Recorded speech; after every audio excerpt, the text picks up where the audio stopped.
গর্ভাবস্থায় বিভিন্ন রকম সমস্যার মধ্যে মোস্ট কমন একটি সমস্যা হলো বারবার প্রস্রাব লাগার সমস্যা। এটি নিয়ে প্রায় বেশিরভাগ গর্ভবতী মা চিন্তিত থাকেন। সেক্ষেত্রে গর্ভাবস্থায় বারবার প্রস্রাব লাগে কেন, এটি হওয়া কিসের লক্ষণ, ছেলে নাকি মেয়ে, অনেকে জানতে চান। তো আজকের ভিডিওতে এই বিষয়ে আলোচনা করব। নমস্কার বন্ধুরা, দেশগুণ পঞ্চুর আরেকটি নতুন ইনফরমেটিভ ভিডিওতে সবাইকে অনেক ওয়েলকাম, অনেক অনেক ভালোবাসা। আজকে ভিডিওর মূল আলোচনা হলো গর্ভাবস্থায় বারবার প্রস্রাব লাগে কেন, এক্ষেত্রে এটি হওয়া কিসের লক্ষণ, ছেলে নাকি মেয়ে। আপনার ক্ষেত্রে যদি বারবার প্রস্রাব লাগে এই সময় কি করবেন, কোন সময় অবশ্যই ডাক্তারের কাছে যাবেন, পুরোটাই কিন্তু ডিটেলস কীভাবে আলোচনা করব আপনাদের সাথে। অবশ্যই ভিডিওটি স্কিপ না করে শেষ পর্যন্ত দেখুন, আশা করি অনেকটাই হেল্পফুল হবে।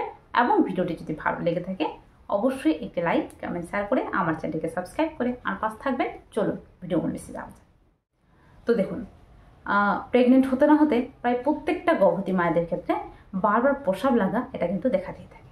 সেক্ষেত্রে কারোর ক্ষেত্রে হতে পারে প্রেগনেন্সির প্রথম দিকে বেশি হচ্ছে, আবার কারো ক্ষেত্রে প্রেগনেন্সির শেষের দিকে 7, 8, 9 নম্বর মাসের দিকে বেশি ইউরিন লাগা কিন্তু দেখা দিচ্ছে। সেক্ষেত্রে গর্ভাবস্থায় আপনার ক্ষেত্রে যদি বারবার প্রস্রাব লাগে এই সময় প্রথমত যে জিনিসটি হতে পারে প্রায় বেশিরভাগ গর্ভবতী মায়েদের ক্ষেত্রে যেটা হয় যে ইনফেকশন হয়ে যাওয়ার চান্স থাকে। যে কোনো ধরনের ইনফেকশন কিন্তু ভেজানোর বাটের জায়গাটিতে হতে পারে, অথবা ইউরিনারি ট্র্যাক ইনফেকশন বা ইউটিআই নামক ইনফেকশন কিন্তু অনেক সময় হয়ে যায়।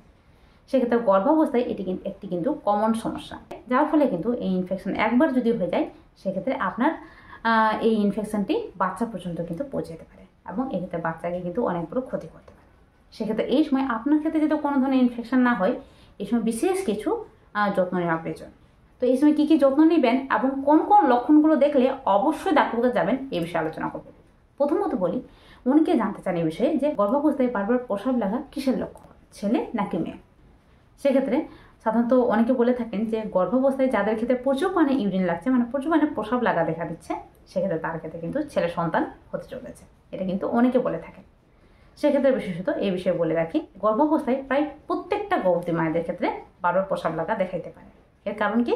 এর কারণ হলো যখনই একটা মেয়ে প্রেগনেন্ট হয়, এই প্রেগনেন্ট হওয়ার ফলেই কিন্তু স্বাভাবিকভাবে শরীরের মধ্যে রক্ত সঞ্চালন বৃদ্ধি পায় যাতে বাচ্চা ঠিকঠাকভাবে গ্রোথ হতে পারে। এক্ষেত্রে বিশেষত আমাদের যে কিডনি রয়েছে এই কিডনির কার্যক্ষমতা কিন্তু বৃদ্ধি পেয়ে যায়। কিডনি কিন্তু ডায়ালিসিসের কাজ করে। এই কিডনি যতটা ডায়ালিসিস হবে সেক্ষেত্রে স্বাভাবিকভাবে আপনার শরীরে ইউরিন উৎপন্ন হওয়া কিন্তু বেশ দেখা দেবে। সেক্ষেত্রে বারবার এই প্রস্রাব লাগা কিন্তু দেখাইতে পারে। সেক্ষেত্রে বিশেষত আপনার ছেলে সন্তান হতে পারে, আপনার মেয়ে সন্তান হতে পারে। তবে বিশেষত এই সময় প্রথমত যে ভুলটি অনেকে করে থাকেন সেটি হলো বারবার প্রস্রাব লাগছে তাই বলে অনেকে কিন্তু জল খাওয়া কমিয়ে দেন। আপনি যদি এই সময় বিশেষত জল খাওয়া কমিয়ে দেন সেটা প্রথমত যেটা হতে পারে যে আপনার শরীরে জলের মাত্রা কমে যাবে, আপনার বাচ্চার গ্রোথও কমে যাবে এবং আপনার বিভিন্ন রকম সমস্যা হওয়া কিন্তু দেখাইতে পারে। এই সময় অনেকের ক্ষেত্রে যেটা হতে পারে যে রেনাল স্টোন বা কিডনি স্টোন হয়ে যাওয়ার চান্স থাকে কম জল খাওয়ার কারণে। আবার এই সময় আপনি যদি জল কম খান সেক্ষেত্রে আপনার বাচ্চার চারপাশে জলের মাত্রা, যেটিকে অ্যামনিওটিক ফ্লুইড বলা হয়ে থাকে, সাধারণত গর্ভের মধ্যে বাচ্চা একটি জলের মধ্যে ভাসমান রয়েছে আর এই জলটিকেই বলা হয় অ্যামনিওটিক ফ্লুইড। এই অ্যামনিওটিক ফ্লুইডের মাত্রা যদি একবার কমে যায় সেক্ষেত্রে যেটা হয় যে বাচ্চা কিন্তু ঠিকঠাকভাবে না পুষ্টি পায়, না নিউট্রিশন পায়, আর না ঠিকঠাকভাবে শ্বাস নিতে পারে। সেক্ষেত্রে যেটা হবে যে বাচ্চা কিন্তু ইনফেকশন পর্যন্ত হয়ে যায়, এমনকি অনেক বড় ক্ষতি পর্যন্ত হতে পারে। সেক্ষেত্রে অবশ্যই গর্ভাবস্থায় যাতে আপনার শরীরে জলের মাত্রা না কমে, বাচ্চার চারপাশে জলের মাত্রা যাতে না কমে, এই সময় অবশ্যই প্রচুর পানি জল খান। কতটা জল খাবেন? এই সময় সারাদিনে অন্ততপক্ষে 2.5 থেকে 3 লিটার জল অবশ্যই খান এবং এর সঙ্গে কিছু লিকুইড জাতীয় খাবার, যেমন ডাবের জল খান, বিভিন্ন রকম ফলের জুস খান, এছাড়াও কিন্তু লেবু জল খান, দই ছাঁচ খান, দুধ খান। প্রতিদিন 1 গ্লাস করে দুধ অবশ্যই খান যাতে আপনার শরীরে জলের মাত্রাটা বজায় থাকে।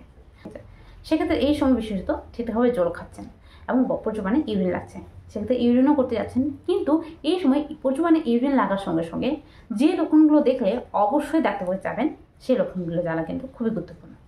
সেটা হলো এই সময় ইউরিন করার সময় কোনো ধরনের পেটে ব্যথা অনুভূত হচ্ছে, এছাড়াও কিন্তু আপনার ভেজানোর পাটের জায়গাটিতে কোনো ধরনের জ্বলন অনুভূত হচ্ছে বা ইউরিনারি জায়গাটিতে কোনো ধরনের লাল লাল রেসেস হয়ে গেছে, ইউরিন থেকে কোনো ধরনের ঝাঁঝালো দুর্গন্ধ বেরোচ্ছে। এই সমস্ত লক্ষণ দেখলে অবশ্যই ইগনোর করবেন না, বাড়িতে বসে থাকবেন না, যত তাড়াতাড়ি সম্ভব ডাক্তারবাবু যাবেন, কারণ এক্ষেত্রে অনেক সময় ইনফেকশন হতে চলেছে অথবা ইনফেকশন হয়ে গেছে যেটি কিন্তু বাচ্চা পর্যন্ত পৌঁছে যেতে পারে। তো অবশ্যই এই বিষয়ে খেয়াল রাখবেন। তাছাড়াও এই সময় প্রচুর জল খেলে কিন্তু কোনো ধরনের সমস্যা হয় না। এবারে যেটা বলবো যে আপনার ক্ষেত্রে যাতে প্রেগনেন্সিতে কোনো ধরনের ইনফেকশন না হয়, সেক্ষেত্রে এই সময় কি করবেন? এই সময় অবশ্যই যতবার ইউরিন করতে যাচ্ছেন ততবারই কিন্তু আপনার ভেজানাল পার্টের জায়গাটিকে পরিষ্কার পরিচ্ছন্ন রাখুন। এই সময় কোনো খারাপ বা অপরিষ্কার অপরিচ্ছন্ন কোনো ধরনের ক্লোথস বা কোনো আন্ডারওয়্যার পরবেন না, এবং এই সময় সুতির অথবা কটনের একদম কমফর্টেবল আন্ডারওয়্যার পরুন। এই সময় বিশেষত আপনার ভেজানাল পার্টের জায়গাটি যাতে পরিষ্কার পরিচ্ছন্ন থাকে, সেক্ষেত্রে যতবার ইউরিন করতে যাচ্ছেন সেক্ষেত্রে অবশ্যই জল দিন, মানে পরিষ্কার পরিচ্ছন্ন জল দিয়ে পরিষ্কার করবেন। সেক্ষেত্রে অবশ্যই এই জায়গাটি পরিষ্কার পরিচ্ছন্ন থাকবে, আপনার ক্ষেত্রে কোনো সমস্যা হবে না। এবারে বলি, যাদের ক্ষেত্রে বিশেষত প্রেগনেন্সি 9 নম্বর মাস পড়ে গেছে তাদের ক্ষেত্রে প্রচুর ইউরিন লাগা দেখা দিচ্ছে, সেক্ষেত্রে অনেকে চিন্তিত হয়ে পড়ে থাকেন। সেক্ষেত্রে এই সময় বলবো তারা চিন্তায় পড়বেন না। এই সময় যেটা হয়ে থাকে যে বাচ্চা কিন্তু ডেলিভারি পজিশন চলে আসে, আর যাদের ক্ষেত্রে বাচ্চা হেড ডাউন পজিশন করে নেয় বা ডেলিভারি পজিশন চলে আসে, সেক্ষেত্রে এই সময় তাদের ক্ষেত্রে আরও বেশ ইউরিন লাগা দেখা যেতে পারে। মানে আগে যেখানে 1 ঘন্টা অন্তর ইউরিন করতে যেতে হচ্ছিল, এই সময় 1 ঘন্টার মধ্যে 2 থেকে 3 বার পর্যন্ত ইউরিন করতে যেতে হতে পারে। এক্ষেত্রে বিশেষত এটি হওয়ার কারণ কি? এটি হওয়ার প্রধান কারণ হলো আপনার বাচ্চা ডেলিভারি পজিশন চলে এসেছে, আপনার ডেলিভারি কিন্তু খুব শীঘ্রই হতে চলেছে। তো এটি কিন্তু পুরোপুরি স্বাভাবিক। এক্ষেত্রে আপনার ক্ষেত্রে ডেলিভারি যদি খুব শীঘ্রই থাকে, এই সময় বিশেষত কোন কোন লক্ষণগুলো দেখলে বুঝবেন যে আপনার ডেলিভারির সময় খুব শীঘ্রই চলে এসেছে, আমার চ্যানেলে ভিডিও শেয়ার করে এসেছে, অবশ্যই দেখে নিতে পারেন। আপনার ক্ষেত্রে অনেকটাই হেল্পফুল হবে।